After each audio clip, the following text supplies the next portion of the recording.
Kate, welcome to Yogawoman.TV. How's your yoga journey going today? I don't think you can plan a lifelong commitment to yoga. It's a practice. The practice is showing up again and again. Showing up on your mat on the easy days, on the hard days. Showing up to everything, the changing postures, the changing rhythm, the changing hormones, the changing weather. That's the practice. I first started yoga 30 years ago and it was so different for me back then. I really loved the challenge, the sweat, the stretch. I wanted to do all that to the max. But I found the quiet stuff really challenging, really confronting. And it took me a while for that quiet yogic energy to slowly sort of wrap me gently.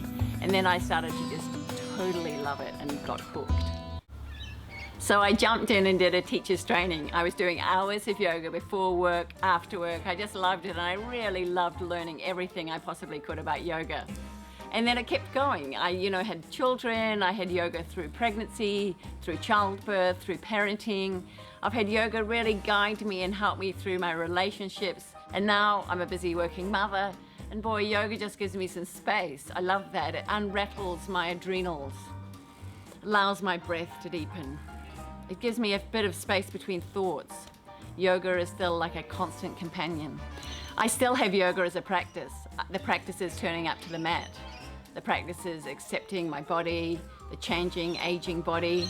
It's still a challenge for me, but it's like I'm drawn in now. It's so powerful. The after effects are so powerful that I want to step onto the mat. I want to face that challenge, and I really want to get the effects that yoga brings to my daily life. When we were filming Yogawoman, I loved meeting and interviewing the revolutionary yoga teacher, Angela Farmeer. All our yoga journeys are different. I hope you're inspired by her story. When I started yoga, it was an exciting and challenging experience. But after 10 years of trying to practice and improve in the concept of being more perfect on a journey towards something that was called enlightenment, I realized that maybe I might reach there before I died, but it was unlikely. But what really changed me was discovering that nothing was being attended to internally, and that I was using yoga as an armoring to cover up what I really needed to look at. And so I left that traditional style of yoga and set out on my own. I thought I needed a teacher, and I looked around for a teacher all over India, up to the Dalai Lama, down to Pattabhi Jois.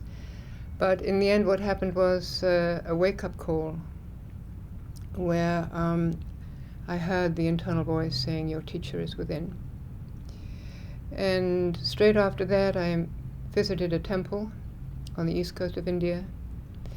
And it was near the coast where the sun rose out of the sea. And on that temple were the most beautiful figures of I suppose you would call them dakinis. They were women. And they were dancing or playing instruments. And they all looked so feminine and beautiful. And something happened inside me, and I realized that I'd been practicing yoga with a masculine attitude, as if I was a man trying to achieve something at the end of a long journey. And these sculptures informed me at a very deep level. I didn't even realize at the time that it was all right to be a woman, and I could still be a yogi but be a woman. Because in the early days when I started, which was like 40 years ago or more, 43 years ago, yoga was definitely a male path, and the only role models were male teachers. So I had the idea of the ultimate being a naked yogi sitting in a cave.